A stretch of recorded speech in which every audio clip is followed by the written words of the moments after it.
Selamünaleyküm arkadaşlar. Hayırlı sabahlar, hayırlı günler arkadaşlar. Gördüğünüz gibi fırtına yıkılıyor. Yağmur, fırtına birbirini yıkılıyor arkadaşlar. Koşuyor. Yine de gütmeye devam. Çok şiddetli arkadaşlar. Lütfen izlediğiniz videolara yorum yaparak, beğeni yaparak paylaşırsanız sevinirim. Takip etmeyi sevinirim arkadaşlar. Hepinize teşekkür ederim. Allah'a emanet olun.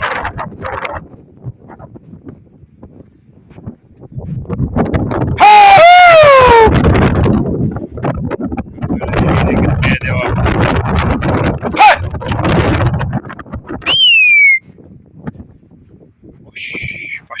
Faşır ne bu ya?